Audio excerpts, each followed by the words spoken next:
No ransom paid for Kaduna school children's release, Nigeria's federal government insists. President Bola Tinubu sets up renewed hope infrastructure fund to bridge Nigeria's funding gap. Federal government of Nigeria invites controversial Kaduna cleric Sheikh Ahmed Gumi for questioning, says he is not above the law. Let's take headlines outside Nigeria and Senegal. The ruling coalition's candidate Amadou Ba concedes defeat in the presidential vote. In Liberia, the country's Yeke Koluba accuses President Boakai of bribing lawmakers to unseat Speaker Fonati Kofa. Well, the headlines emerging at this hour. Tonight on Politics HQ, we continue our coverage of the attack on Nigerian soldiers in Delta State, with the manhunt for the prime suspect extending to neighboring Bayelsa State. Stakeholders in the Niger Delta expressing concern. We have an exclusive chat with the Niger Delta leader, High Chief Dr. Edwin Clark. Well, also tonight, with a 7-member judicial panel set up to investigate the allegations against him, Philip Shabu's days as Deputy Governor of Edo State may very well be numbered. We'll look at the latest twist in what is a political saga between Governor Opaski and his deputy. My name is Kofi Bartels. Politics HQ starts now.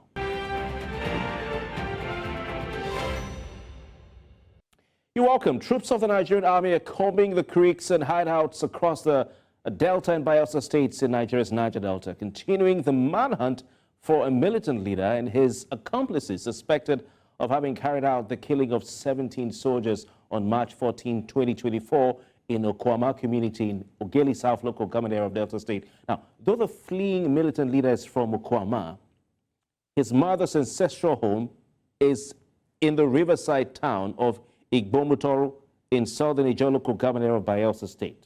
Totally different state.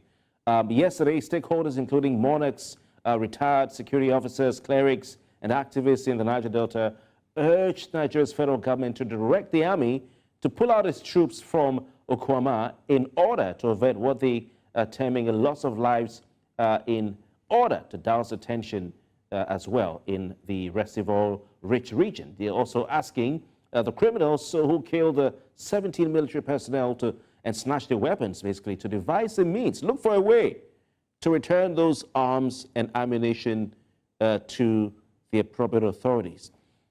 We're not just talking about Delta State. Yesterday, the Ijaw National Congress, the INC, raised allegations of extrajudicial killings by the Nigerian military in Igbomutoro. Now, Igbomutoro is in Bayelsa State, and these are allegations. They're saying that over 80 persons were killed in the army's onslaught. These allegations. Joining me tonight for our continuing coverage of this situation and story is elder statesman and leader of the Pan-Niger Delta Forum. He's the president of the Edwin Clark Foundation and founder of the Edwin Clark University, Nigeria's 60th private university in Kiagbodo, Burutu local government area of Delta State. High Chief Dr. Edwin Clark, OFRCON. Good evening to you, sir. Thank you very kindly for your time tonight. Good evening. Thank you very much for your time tonight. Good evening. You're looking quite well. Thank you. Thank you very much. You're an elder statesman, High Chief, and you're a leader of not just the Ijaw Nation. You're also leader of the Niger Delta. Sir, what's your reaction to the attack on officers and men of the Nigerian Army in Delta State? No, thank you very much. I think I've spoken on this issue the very day it happened, because it was very barbaric, wicked, atrocious, and very uncivilized. I say this because the impression given is that these 17 soldiers, 4 officers and 13 soldiers, were ambushed and killed. Otherwise, I can't imagine a situation whereby 17 soldiers, including officers, with arms, will be taken over just like chickens. So these are issues to be investigated. Who were responsible for this atrocity? So now let me say this again. This is the dispute between land, between two communities for land in the Forcados River, extended to Niger River, is not a thing of just today. It has been happening over the years. I can say for about 82 years, I've known that area. I went to school there, to Native Authority School at Kugbene, another village near to Kubama. So Kubama's sons and daughters came to that school. Okoloba, the same thing. And these people have been making cases. I think some of these cases went to Supreme Court. So this is not the first time dispute over land had happened between those two villages. In fact, Okoloba and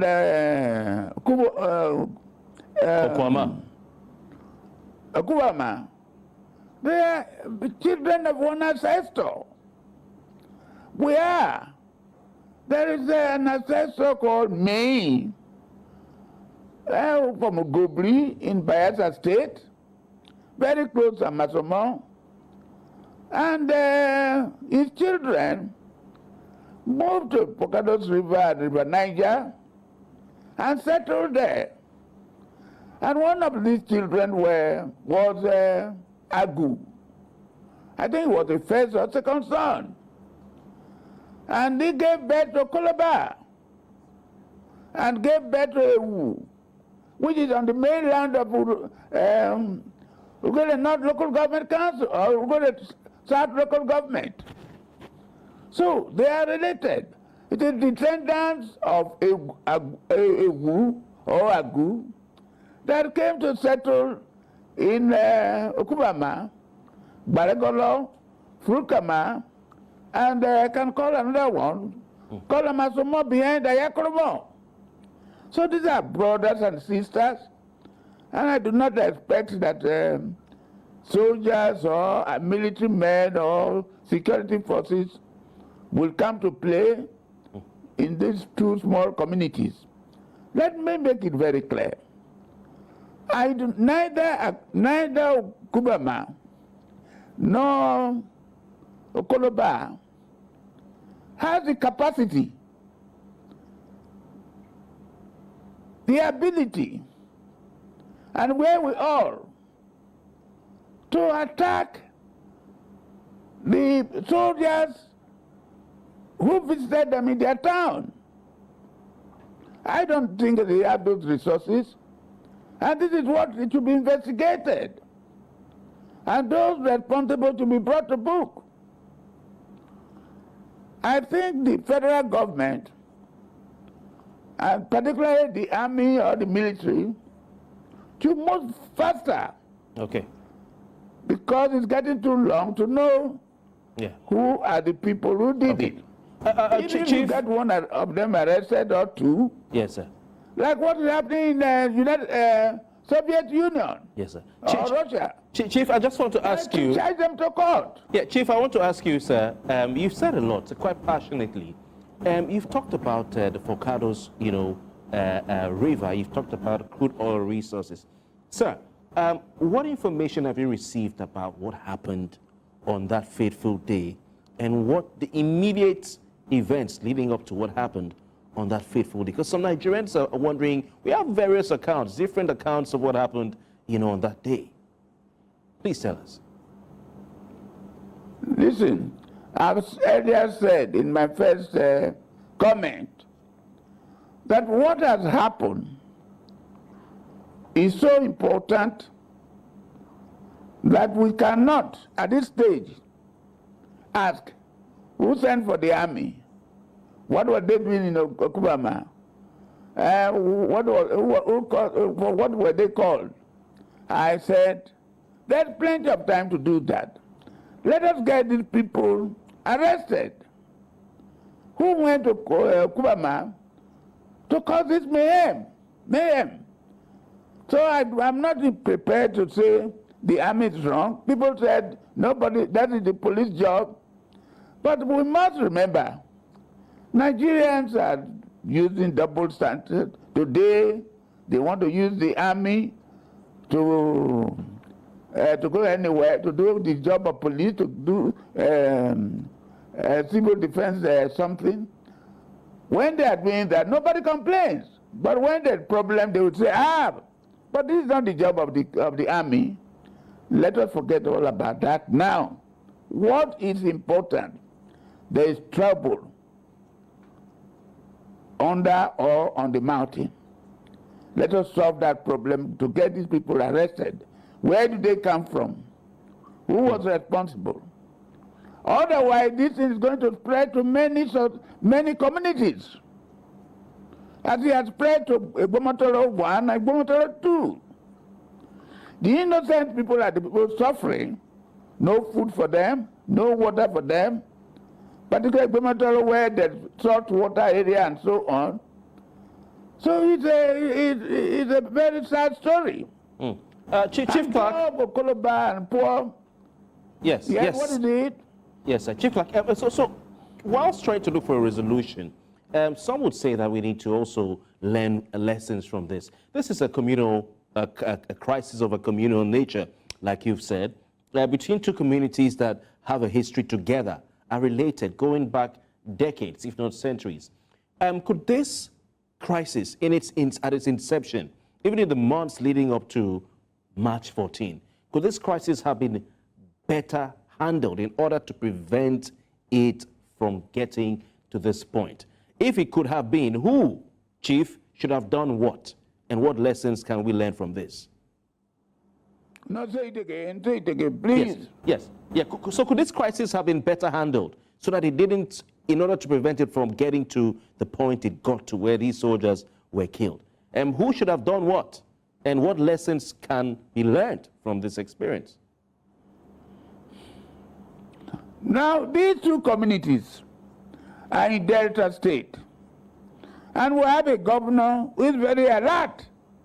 He told Mr. President the other day, told all of us, how these disputes had been settled by the Conflict Resolution Committee. They reported back to the governor, I think, and this matter was being looked into. I think what is going on today, leading to the killing of these army officers, had nothing to do with land, had nothing to do with the dispute between the two people. Something is wrong somewhere, and it must be fished out. Because the two communities are so close, about 2 kilometers away from each other. They have leaders, and they could have even settled this matter very quickly. They are intermarried. So it is not a problem of do or die. It is not the land issue that was not settled. That's why the crisis has come. The governor has told us this matter has been taken care of. He told Mr. President and he told us. I even had discussion with him yesterday when he said he addressed the traditional rulers not to keep any of these people who carried out these barbaric killings. So as far as I'm concerned, both Kubama and Okoloba, if you join the two communities together, they can hardly produce 2,000 inhabitants. They're small communities, fishing and farming villages. They don't have the type of guns that must have been used in killing these military officers. So it has nothing to do with the land. The issue of land, the differences where they shot themselves, had been settled by the Delta State government. So this is an issue. This is an issue of oil wells, or is this an issue of crude oil? But I don't hear what you are saying. Okay, yes. So, Chief, if you're saying this is not an issue over land, then is this an issue over crude oil resources? It has nothing to do with oil. because those two communities don't produce oil. And if they are producing, it's just starting. No oil has been located in those areas.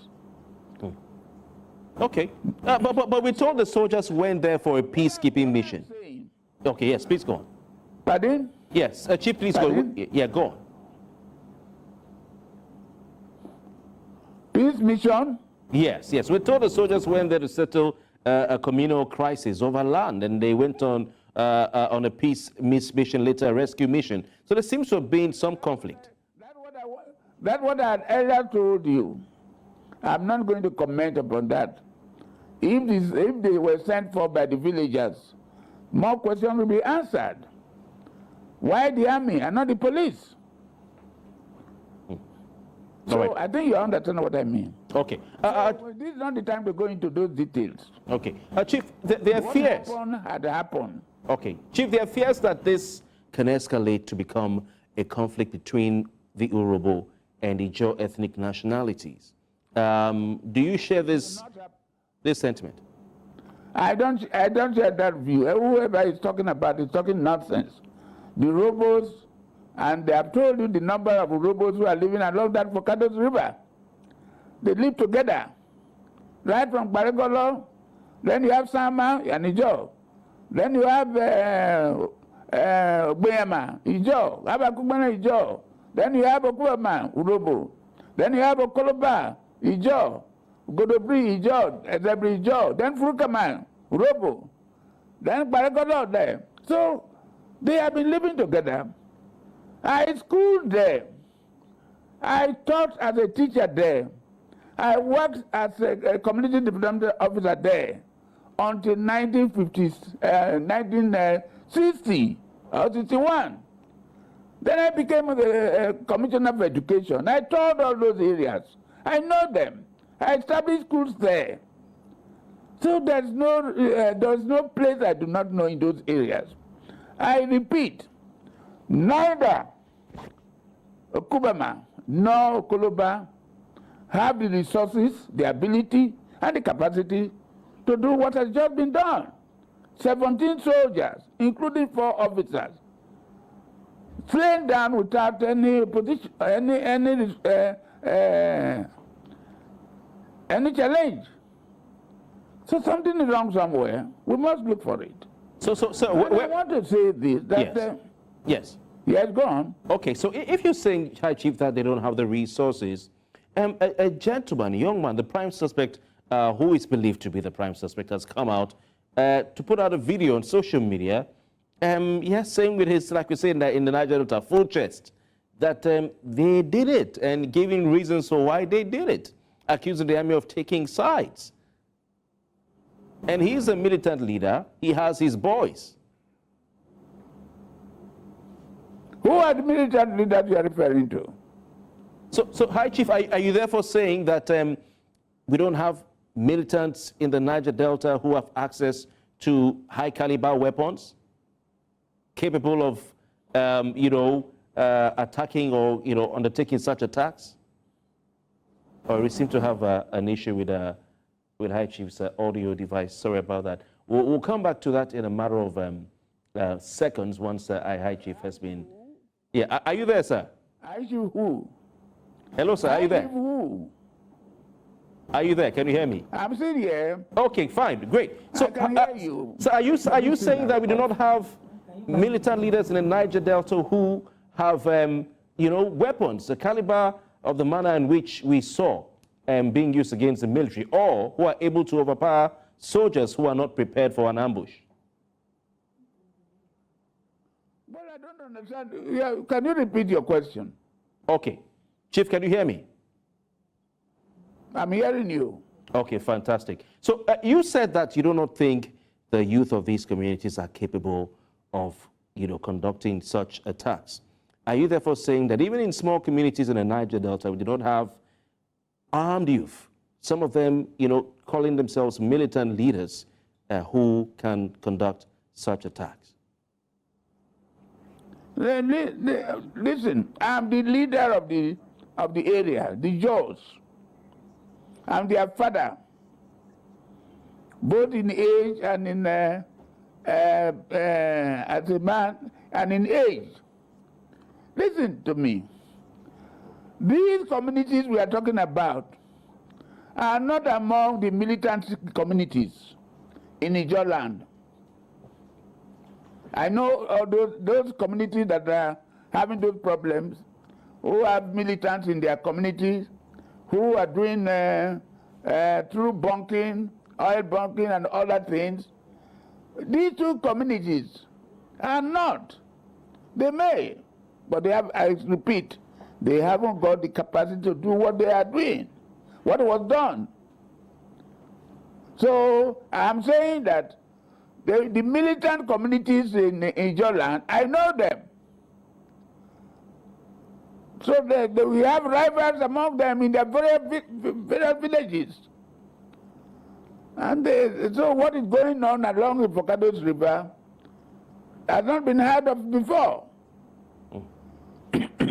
Sorry about that. Okay, hi, Chief. We want to take a break, so we allow you to drink some water. No, don't worry, yeah. don't worry. But we have to play an advert, sir. We want to play an advert. So please, sir, I'll come back to this question and give you a chance to respond to it, sir. Thank you very much, Chief. Dr. Edwin Clark is our guest tonight. We'll be right back with more on this conversation. Stay with us. Welcome back. We're still looking at the unfolding situation in Nigeria's Niger Delta region, two states in focus, Delta State, where 17 Nigerian officers and men, or officers and men of the Nigerian Army, were tragically killed in Okwama community in Ogeli South local government area. Also in Bayelsa State, where the manhunt has extended to, we're looking at the town or community of Igbomotoro, or Igbomotoro rather, in Bayelsa State. We're looking at all these issues and, of course, the scale of the army operation there and its effects on the citizens, residents there. Also, the immediate and remote causes and effects of this particular crisis. Chief Dr. Edwin Clark is our guest tonight. He is a Niger Delta leader and, of course, leader in particular of the Pan-Niger Delta Forum. Sir, thank you for staying with us. Before we went on the break, you were talking about the fact that the communities involved do not have the capacity to launch such an attack on Nigerian forces. But we've had the army coming out to say that they are aware of the prime suspect. In fact, I can read a statement here from the head of defense media operations. They are saying that they are aware of the gentlemen, the individuals who carried out these attacks. Some of them have been arrested. And they've gone all the way to the maternal home of the prime suspect, whose mother is from Igbomotoro in Bayelsa. Sir, he's from the community. So if you say you do not know or you're not sure that such young people or young people from the community have the capacity to launch that attack, the Nigerian Army is saying we know them. They're from this community. We've traced them from their paternal home in Delta to their maternal home in Bayelsa. Sir.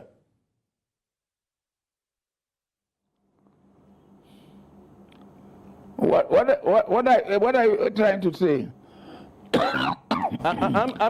I'm just giving a follow-up question to your view that the two communities don't have the capacity to launch such an attack on the Nigerian army. Listen, I'm talking about the indigenes of those two communities.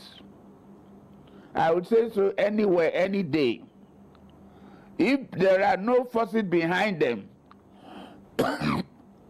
sorry, sir. No, those two communities haven't got the resources to do what happened. Okay. Does that answer your question? All right. Hi, Chief. Thank you. Let's look at some other issues. The security situation in Delta State has become quite precarious. After the killing of these soldiers, we also had killing of some Nigeria police officers, a total of 8 who have been declared dead so far.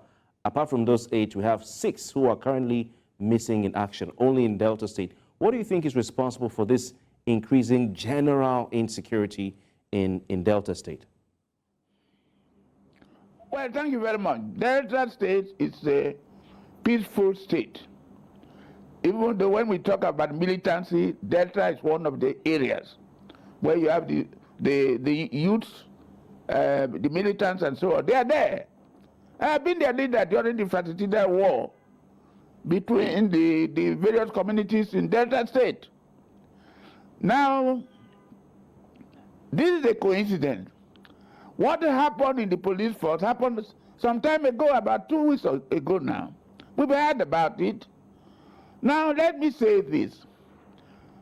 What happened to those policemen, the policemen were ambushed again in a horror area that near Ugwenu, near Patani area, by herdsmen.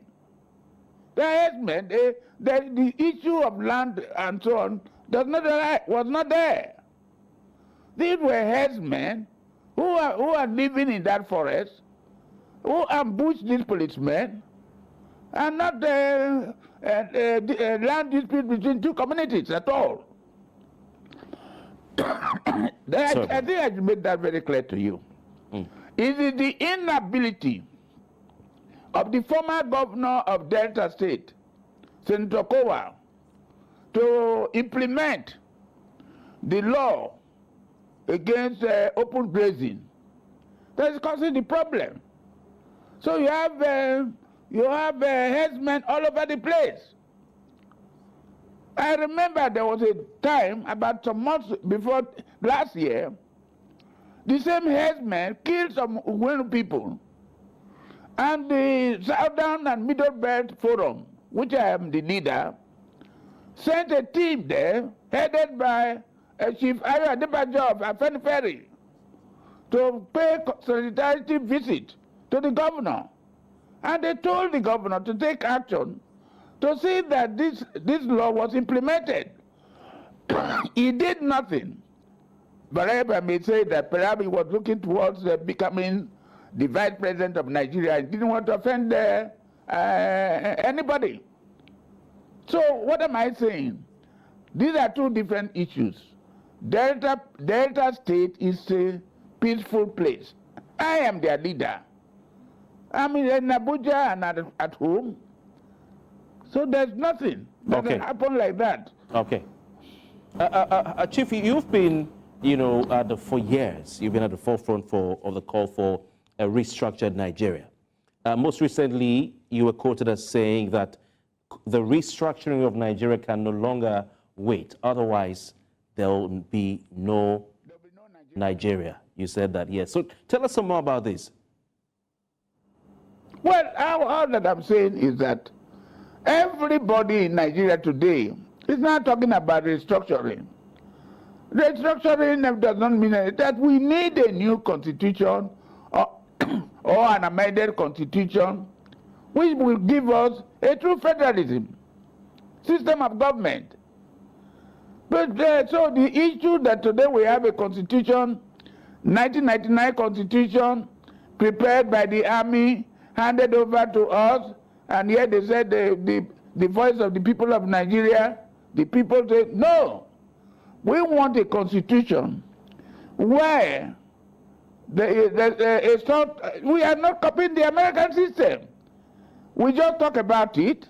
What is going on in Nigeria today? We have a unitary form of government where the president of Nigeria is the most powerful president in the world. He is an emperor. He is everything. You see the governors who should remain in their state, running around everywhere, following the president. They cannot do anything without saying, Mr. President says so. Mr. President said we should do so. Even to employ a messenger, president's name must be mentioned. No. This is not what is happening in India. This is not what is happening in Malaysia. This is not what is happening in the United States of America.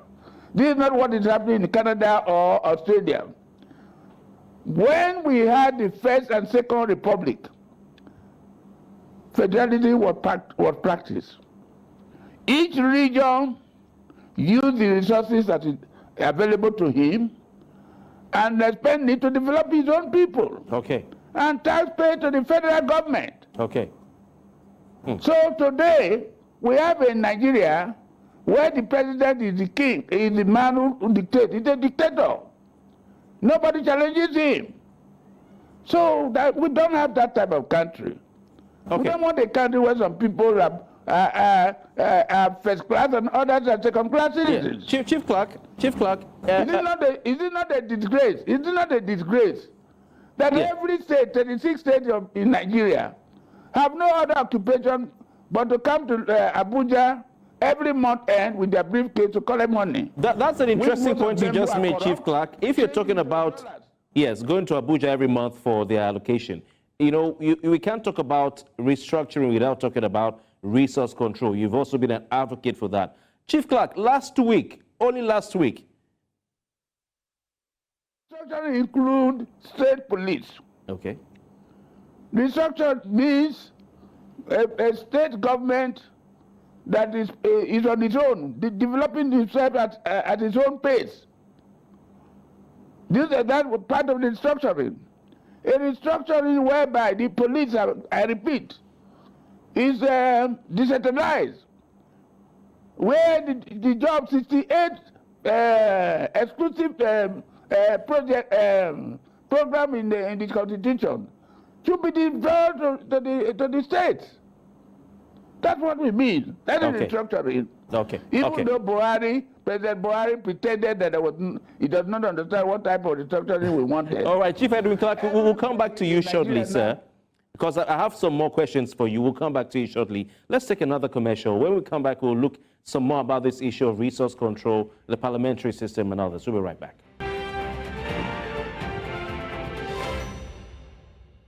Welcome back. Still with us is Niger Delta leader and elder statesman, High Chief Dr. Edwin Clark, OFRCON.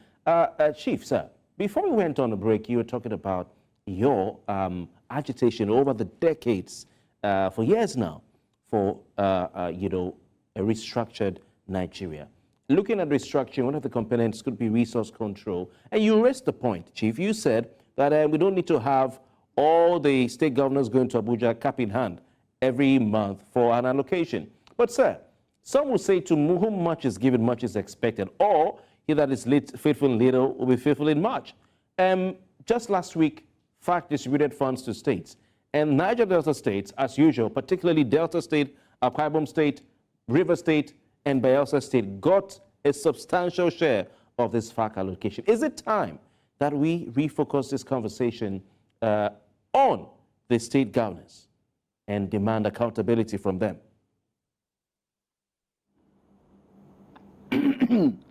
Now, resource control, fiscal federalism, they are the same. In all federal territories, the various states or regions control their resources to develop their area at their own pace and contribute their quota to the subjects being managed by the federal system, federal government. When you are talking about this, federal government has no money. The power it has to collect money made by these states and bring it to the center and disgracefully giving it back to them as if you were coming to beg for money from the federal government. That's not the situation. And in the 1963 Constitution, I think in section 402, I think, talks about physical federalism, where each state or region had 50% of the resources in the area. 20% goes to the federal government. Then 30% goes to the distributable pool, which is again divided among the 4 states in those days. That was in Nigeria. That was practicing. Otherwise, today you couldn't have Ife University of Ife. You couldn't have Delta University of Benin, Ahmadu Bello University. These are all products of regional governments. They had their own constitution to direct them. They had their own flag. They had their agent general in London. This is not a question of a tree with many branches. These states were the states that make up the federation. Okay. So that is the position. Okay. All right. Chief, you hosted Representative Kingsley Chinda, who represents the good people of Obiakpo Federal Constituency in Rivers State at your house some days ago, where he came to, brief you on the moves by himself and 60 members of the House of Representatives to push for the parliamentary system of government in Nigeria. Now, you talked about the 1963 Constitution of Nigeria. Before then, we had a constitution that meant that Nigeria practiced the parliamentary system. You expressed support for this switch to the parliamentary system. But Chief, tell us why, because some would argue that when the parliamentary system was operational in Nigeria, it was a chaotic time, really chaotic time in the polity of the country. So why are you supporting this the call for parliamentary system in Nigeria? Thank you. There was no problem with the parliamentary system of government in Nigeria. Corruption was at the lowest ebb. Each state premier faced its own region to develop it. There was competition without their knowing. But today, Nigeria is divided. All that we are saying is that parliamentary system of government is what we have been practicing. Have a prime minister, have a president like what you have in France, and you have state police. Then you have members in the 1963 Constitution. You must a member of the cabinet, that is to be a minister in Nigeria at that time. You must contest the election in your own area. The election will you be elected there to qualify you to become a member of parliament and a minister.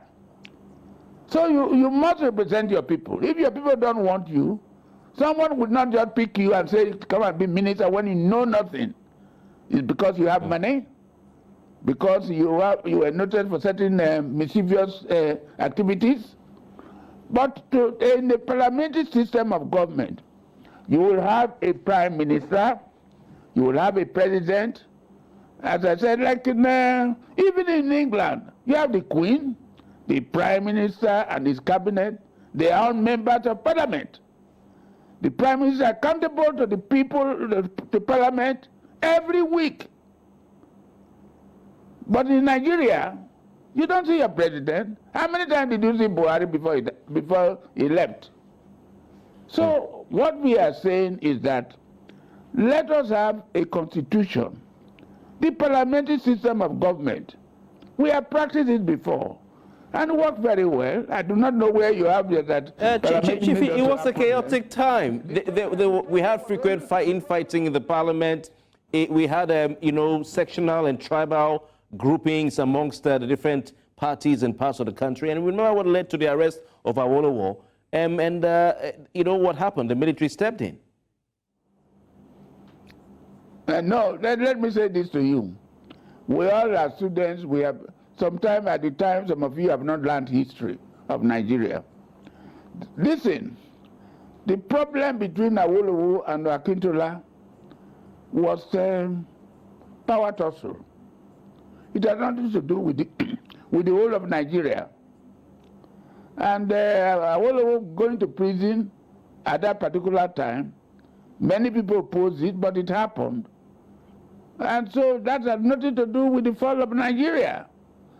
They may tell you that the 5 majors that staged a coup had in mind that they would make Chief Obafemi Awolowo the president of Nigeria or the prime minister of Nigeria.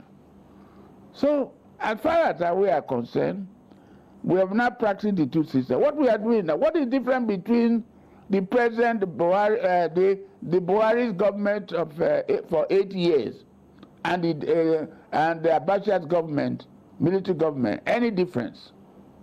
There's no difference. So we are a federal system of government does not mean that we should not practice parliamentary system. We have been doing it before, under 3 regions, under 4 regions. Before 12 states were created. All right. All right. So we are saying that let us go back and practice what India is practicing today. All right. What many of the colonial governments who have freed themselves are practicing today. All right, Chief. The presidential system is very, very expensive compared with the parliamentary system. Okay, Chief, we want to go for a final break. When we come back, we'll round up by looking at some of the issues to do with the conflict in the Niger Delta we started with, and then we'll say goodbye to you. Please stay with us for those of you watching. We'll be right back.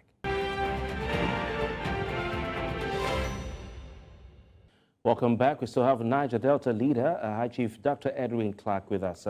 Before we go, we want to ask you, sir, a few final questions. Back to the situation in Niger Delta and in Delta State.